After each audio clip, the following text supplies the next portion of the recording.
Are you ready for the weekend yet? We have events, news, and a guest for you to enjoy this Lake Life weekend.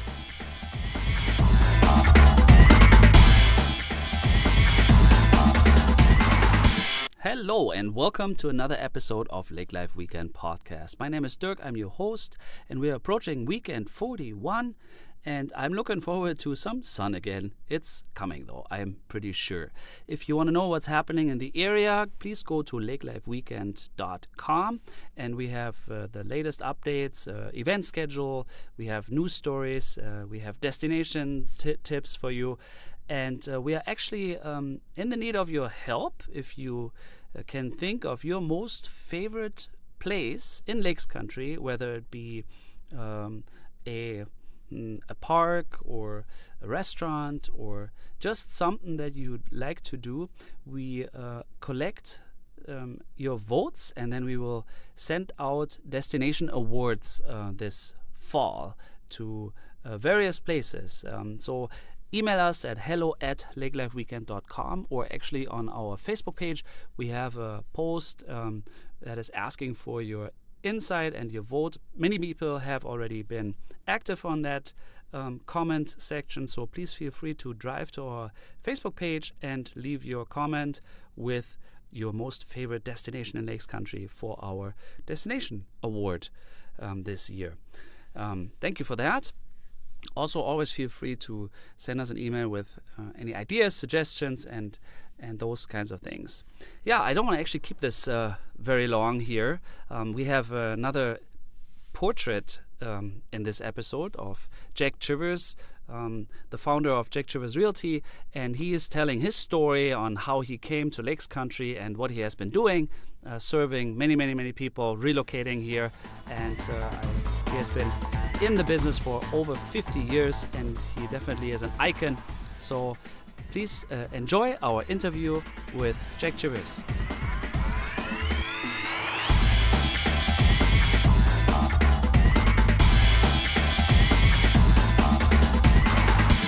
Well, hello. I'm here with Jack Chivers from Detroit Lakes, and you don't know Jack. I think that's a question we can ask. You probably have seen his name on multiple real estate signs when you're driving through Lakes Country, and I'm here with him today to learn a little bit about him and his history and how he came to Lakes Country. Welcome, Jack. Good morning. Yeah. Thank you for coming. And I believe you came to Lakes Country. Where are you from? Born and raised in a suburb of Pittsburgh, Pennsylvania. I born in Pittsburgh in 1941. Went into the Navy, saw the world, and then decided I didn't want to live in Pittsburgh. Pittsburgh was, at that point in time, it's completely changed now, was a little bit depressed because the steel mills were laying off people. And so I went on the road. I had football scholarships all across the United States. Ended up in Fargo, North Dakota. In Fargo? In Fargo, North Dakota, which everybody figured that I was on the frontier fighting the wars. From Pittsburgh, they didn't know much about Fargo, but I was on the way back to Detroit Lakes on a 4th of July weekend. I had so much fun I stayed. Therefore, I needed to find a vocation. And when was that exactly? This actually was April 1966. Ah, yeah. And I hooked up with a company out of Minneapolis called Calhoun Realty Company. And they were licensed in 4 or 5 states. And I covered, initially I covered North Dakota, South Dakota, and Minnesota for Calhoun Realty. I sold businesses. My first sale in this region was the Little Lebanon Supper Club out on Heideland Lake. My second sale of any substance was the Flickertail Motel in Valley City, North Dakota. I sold that for Al Foss out of Valley City. And my career went on after that. So you came here to be a football athlete, and then you saw Detroit Lakes, you liked it, you stayed, you made a life around it, finding a job, and then you started real estate, actually in commercial real estate. That's how I started out. I hooked up with Callan really in 1966. Actually, back in those days, I was known as a football bum. Okay. So I went from college to college, and whoever needed a lineman or a defensive lineman, whoever needed that at the time would recruit us, and that's what I did. Okay. Interesting. I don't know too much about that. I'm not from here originally. Okay, but so tell us a little bit more about your lake life. So when you arrived in Detroit Lakes and stayed in Detroit Lakes, what was lake life to you in the 60s and 70s, or in general, up today? Well, I started out the first night I was in Detroit Lakes. I found a party and ended up sleeping on the floor of a cottage on the South Shore of Big Detroit. I woke up in the morning and thought I died and went to heaven.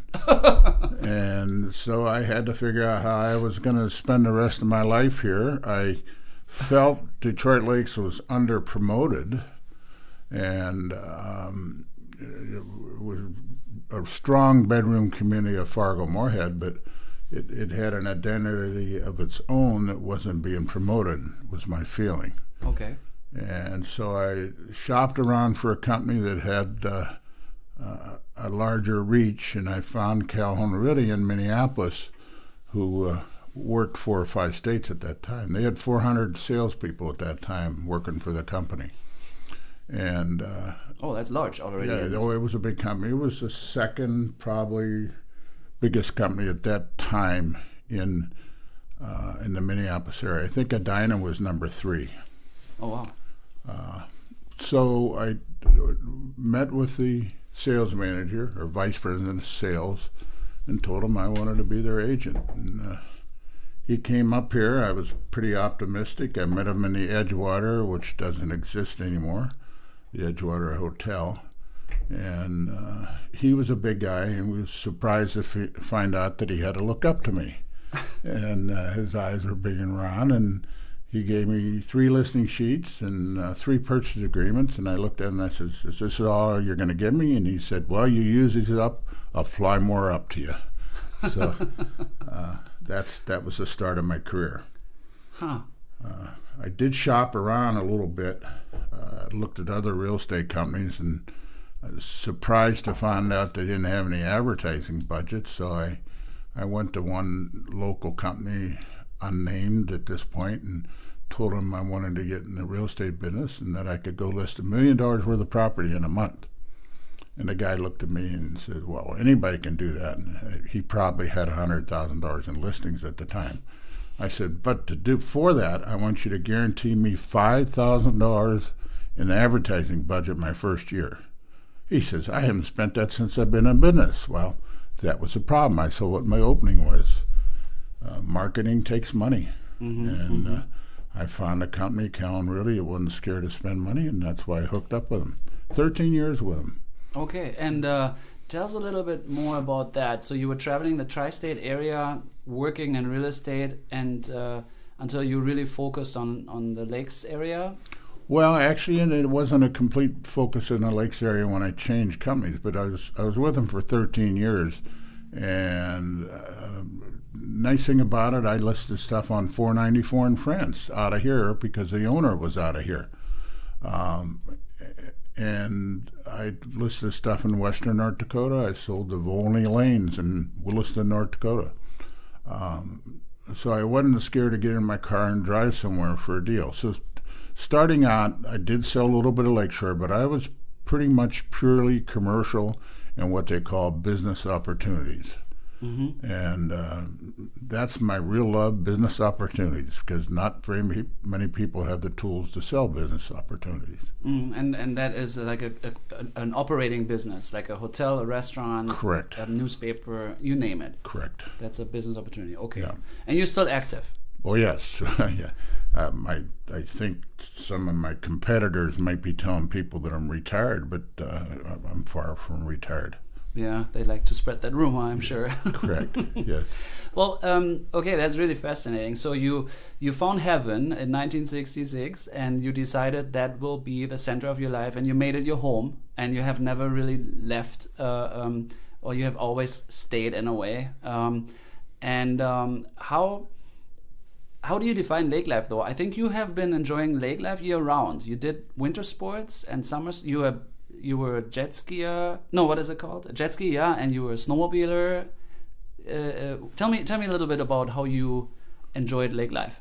Well, it was about 1967, I believe, that in '66 I started, and I was doing other things. I was racing snowmobiles, and in 1967 I had blown an engine. I'm sitting on the sidelines and discouraged and everything. That's when I decided I was going to be full-time real estate business. That was kind of a leap of faith, because back then everybody figures things shut down for 6 months in this area. Well, we proved that's not true. Yeah.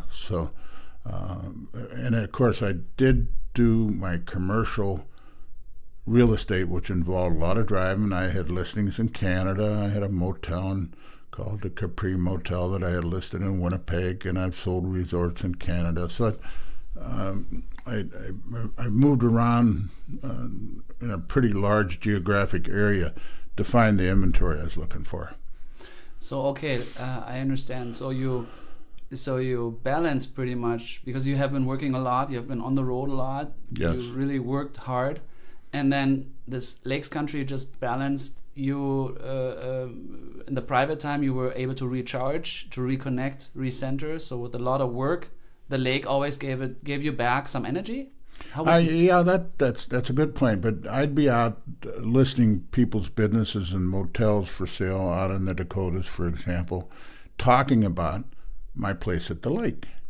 So everybody that I dealt with out there after I sold their business, just about 100% of them came down and bought lake homes. So I was selling the major business people from the Dakotas. I was selling them their lake homes, and they were all higher end lake homes. So it worked out hand in hand. In fact, if we go around the lake, I can show you properties that I sold in the late '60s to people who I sold their business for them in North Dakota. Okay, you sold the business, and then right away you kind of passed their retirement home. Correct. Correct. Yeah. But you have not sold in Arizona yet. No, I guess actually. I have. I was just thinking about that. You maybe networked. Yeah. So okay, and you're not a snowbird, right? You're here year-round forever. You never owned a property in Arizona or something, did Not you? Arizona, but you got to remember, I built a resort in Central America, a little country called Belize. I had condos in Texas. I've had condos in Florida that I've traded properties for. So I've done business down south. I had a very large resort fishing operation for sale in Mexico. So meeting the variety of people that you meet who live in Detroit Lakes, I had a lot of opportunities offered to me in other parts of the country. To see. And tell me about Belize. You just mentioned Belize. When was that? Early 80s? You spent time in Belize and built a resort? Yes, I had a client, very well-known local client who was a beer distributor, excuse me. And he was one of these people, if the fishing was good, he'd sleep on a rock. And he had a place in Canada, and he hunted and fished all over the world. Well, I had sold him a travel agency. And through that travel agency, he had made a trip to a little country called Belize. And he came back and said, it's absolutely amazing. And of course, I was busy 7 days a week working, but he drugged me kicking and screaming back down to Belize. And I mean, we flew in a little airplane over to an island. And as we're flying over, the cargo door flew open. Somebody's luggage ended up in the ocean. And, Really? And I'm landing there in this dusty, hot little place thinking, what am I doing here? It took me a half an hour to think, wow, this place is charming. So consequently, how this happened, I ended up buying the travel agency, which I sold him, back from him. And in that, they had a division called Magnum America's Hunting and Fishing Tours. Well, we put together a group of investors, and we built this resort in Belize on a little island called Ambergris Cay, or Key, depending on what part of the world you're from. There started another adventure that stemmed out of my real estate sales in Detroit Lakes, Minnesota. Wow, how long have you spent in Belize?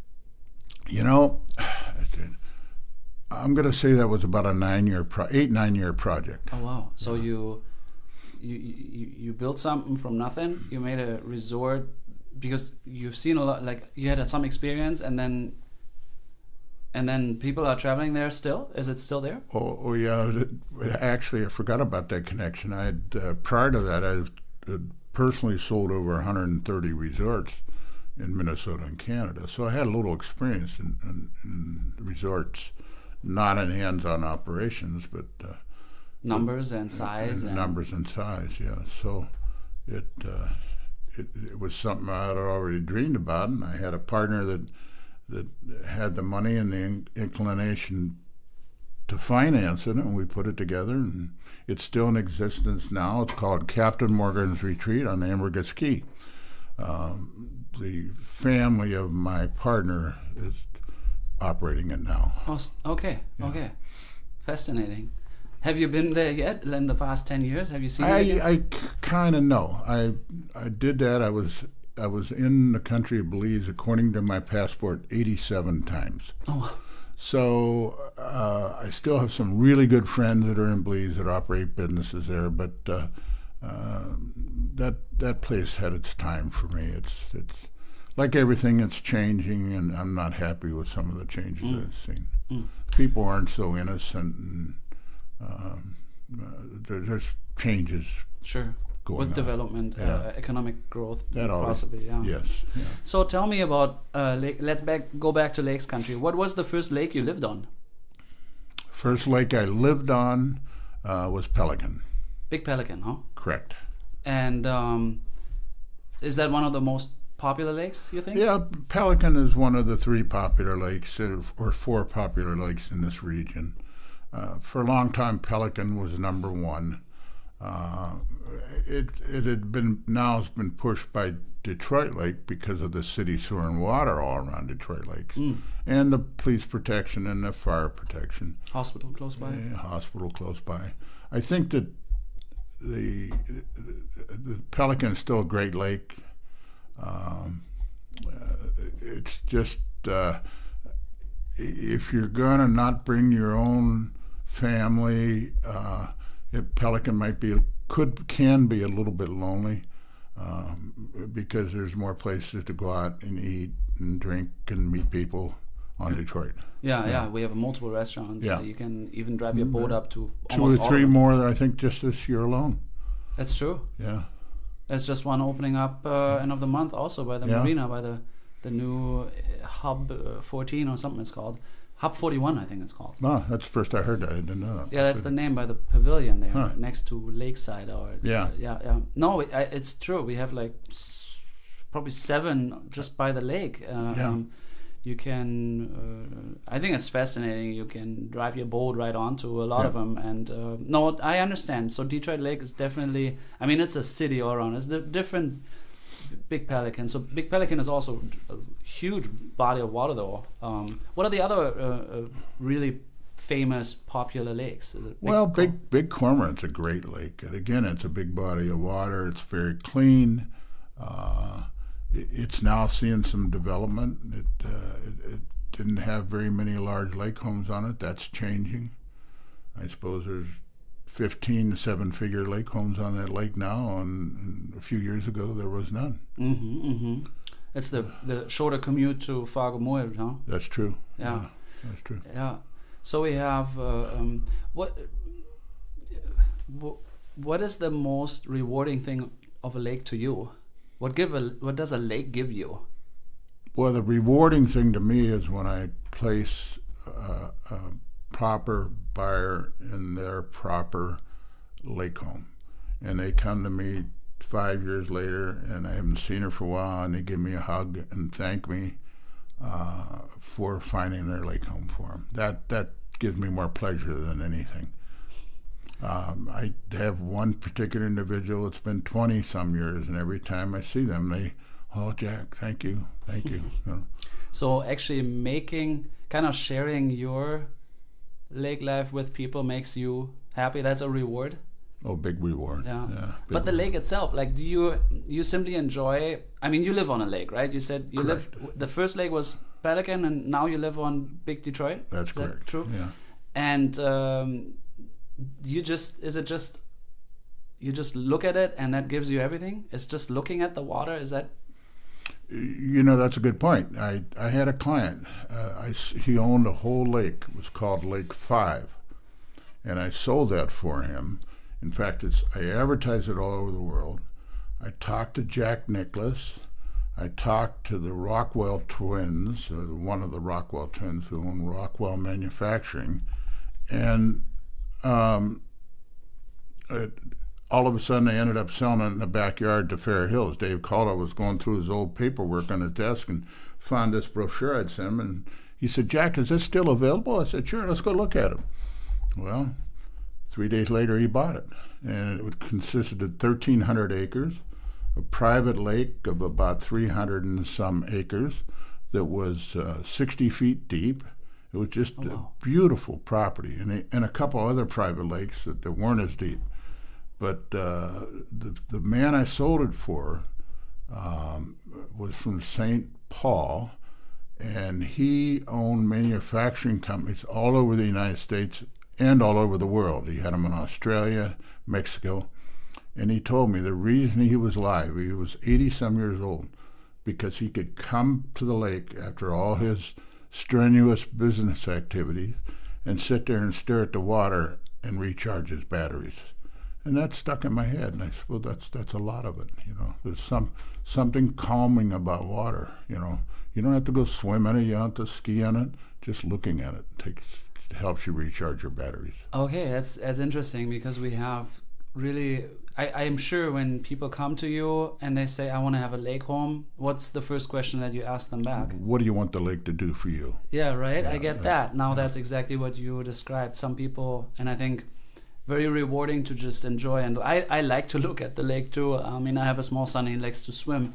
I swim way less, but I get that. Yeah, the calming, and especially for a big businessman, isn't it? Like, we have in the north, we have the bad medicines, and we have the more like woody area. I think we see bears there once in a while. Not so much down here, but so those areas are more for the people that seek to be connected to the lake, right? And then down here, it's probably a little bit more noisy, more like water, active lakes. How would you describe the lake region? Well, we're really lucky living in Becker County, because in Becker County we have the change that goes from the prairie lakes to the forest lakes. So in the northern part of Becker County, and scattered throughout, we have various lakes that are in the southern part that are forest lakes. A lot of trees, and then to the south we run into the Pelicans and the Lidas, which is over in another county. But those lakes are sandy soil, no rocks, and not as many trees. In some cases, no trees, but great swimming, great sandy beach. So we have something in this part of the world for everybody, whatever you want the lake to be for you. And that in a close proximity. Correct. They're like, okay, I see. Yeah. So we're right on the edge. You said, I didn't even know that. So we have never thought about it. We have the prairie, you called it Prairie Lake, and then going to the forest. I get it, yeah. So we have the open area, probably a little bit more windy. Why is it that we don't see more sailboats? Is it just because the lakes are not big enough? I'm from Europe. We have a lot of sailboats. We don't have all this motor, and we always the oil, but what do you think? Why is there not or surfers? Why are there not windsurfers? Has that been in the past, in the 70s? Maybe we can blame that a little bit on the millennials that have their nose in their computers and not out experiencing all the stuff. You used to have a lot of sail. We had a big regatta on Melissa that was, I think that was sponsored by Wallwork. And then we had another competing regatta on Pelican. And we don't even see those sailboats anymore. What those old sailboats required maintenance. And I think that poor millennials, they get dumped on all the time. But I think if they press a button and it doesn't start, they're not interested in it. Okay, it's impatience, huh? Correct. It's an interesting. I mean, it's really fascinating. You're right. It has to be convenient. I kind of like the sail. I always wanted to sail a boat. I haven't done it yet, and I'm fascinated because it's a lot of work. It's focus. Maybe you need two people. But it's way more work. You need the wind. You cannot just sail. Yeah, push a button and then if it does. Yeah, interesting observation. Yeah, there's definitely some truth to it, unfortunately.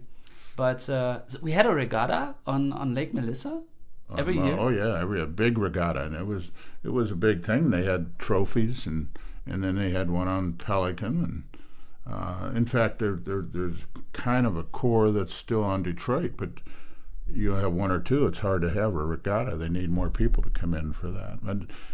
And my personal experience is I went and bought a Hobie cat.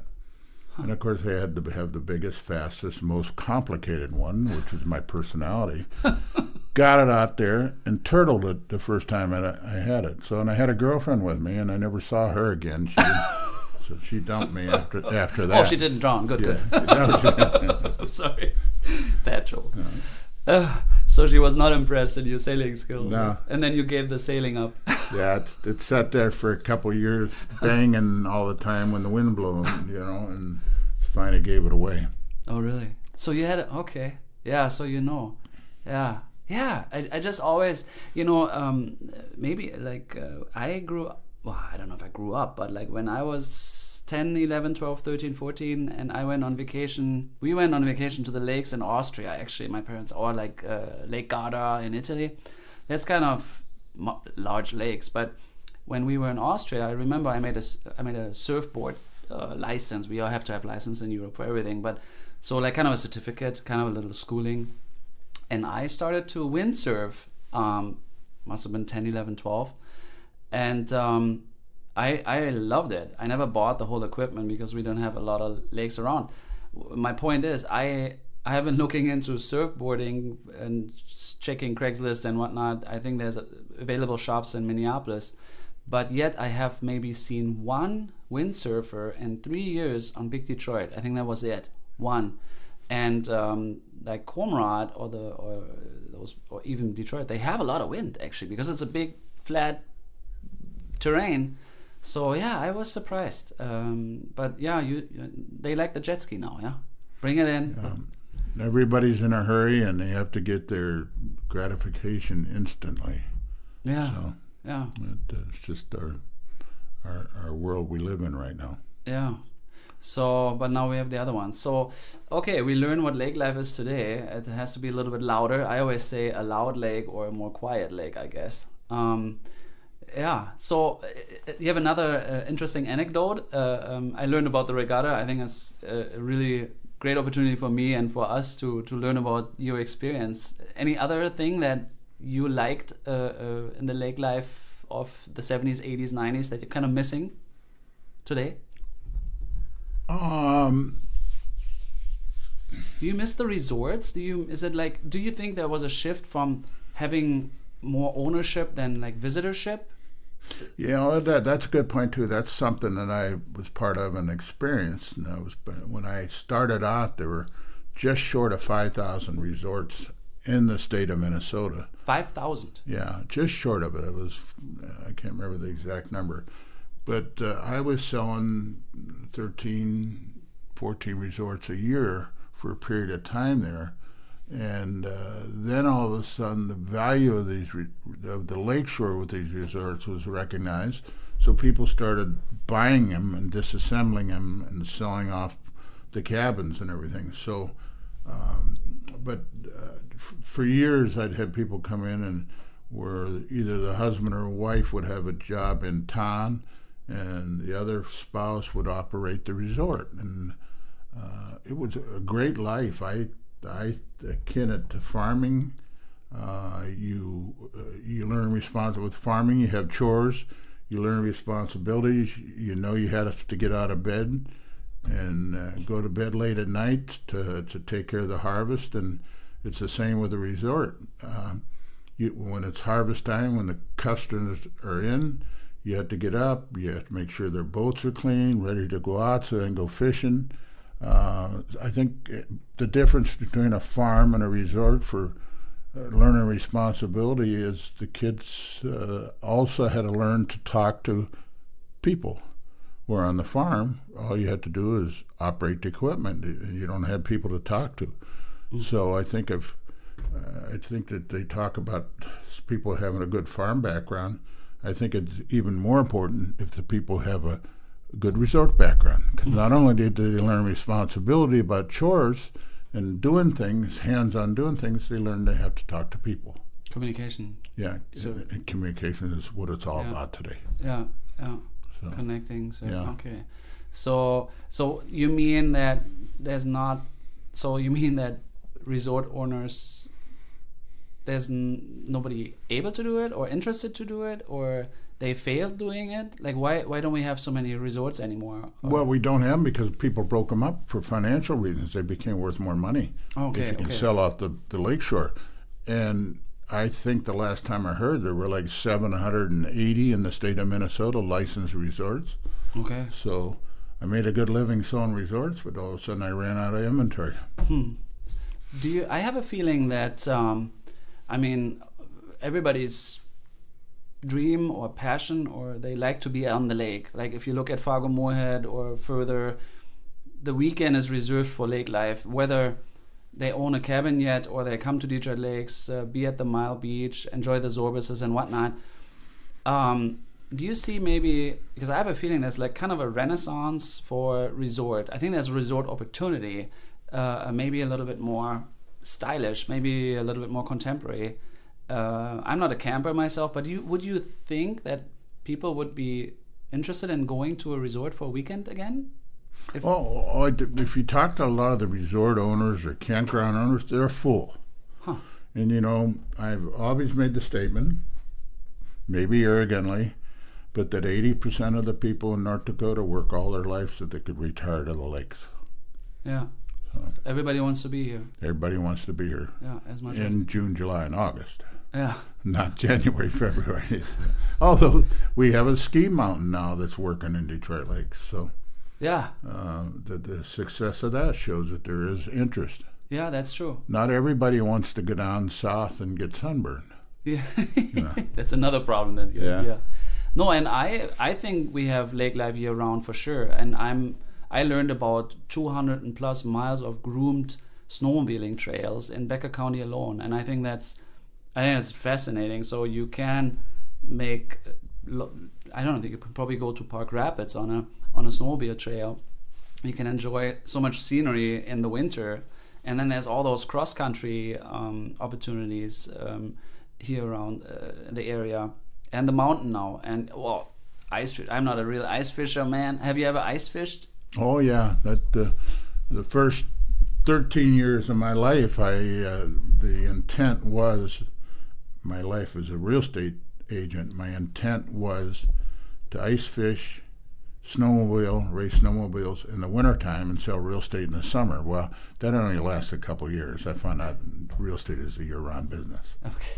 So yeah, I don't really get the kick out of ice fishing. I don't know why, but yeah. So there's plenty to do, though. I mean, and I'm not judging. It doesn't matter. You see, and I coming from Europe, my father even or friends, or if I send pictures with cars on the lakes and like those little, let's call it villages.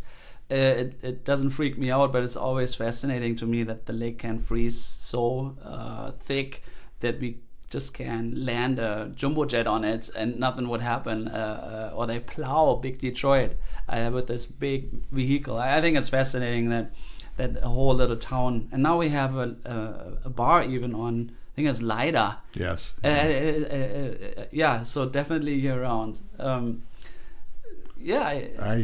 had a customer, friend, client from Belize. He built the Fort George Hotel down there, which became a Radisson. It's been the main center of of all the activities in Belize over the years. A lot of deals were made in that bar. But he's come up a couple times to visit me, but he came up in the wintertime specifically to walk on the ice. And he could not believe he could walk on ice, And so here we are, it's 20 below zero, and he's out walking very gingerly on the ice, and he couldn't understand why he didn't slip and fall down. But then I showed him the concept where if you take a dry ice cube, you can hold it in your hand.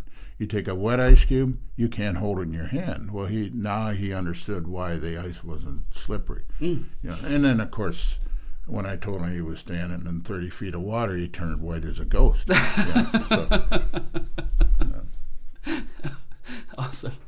Yeah, I really enjoyed your stories. I hope maybe to see you again, speaking about real estate in the future. Definitely very interesting history. You want to add something? You want to add something to this interview? Well, it's, at my point in my life, you got to start me on a track. You get me started on a track, and then I could go from story to story. But thank you for the opportunity to talk to the audience, and I think that I still have a lot of knowledge to share about the lakes, and I have a lot of passion for the lakes. There's not too many people that can say they've swum in most of these lakes, which I have. So I can, it's when you're buying a piece of property on the lake in the wintertime, you better have an agent who's going to be around, who tells you that the lakeshore is good, who's going to be around when the lake thaws and you have to look at the lakeshore. So you got to trust the experience of the agent you're working with. You are still leading a little sales team. I think you're an asset and an expert. That's for sure. So people can reach you if they're interested in finding their lake life. I think jackchiversrealty.com is not really hard to Google, and we see your signs, and you're available. Or for those old-fashioned people, it's 218-847-3112. The phone number, yeah, awesome. Say it again, 847. 218-847-3112. Yeah, I just want to make sure people can write it down. No, I'm just kidding. They can actually go back here. That this is technology. We have a podcast going. Yeah, thank you. I hope people will take opportunity or advantage, I should say, of you as an asset to the local area with 50 years of local experience, knowing all the lakes, and asking people what they want out of the lake before they actually decide on that they want to be on that lake, because they may not know. Very insightful. Thank you very much for coming, and have a great weekend. Thank you for the opportunity to speak to your audience. Thank you. Yeah, this was already our newest episode of the Lake Life Weekend podcast. We sure hope you enjoyed it. Tune in again next week with another great guest and updates. Always check out our website, lakelifeweekend.com, and if you have some comments, please feel free to email us at hello@lakelifeweekend.com, and you have a wonderful weekend ahead.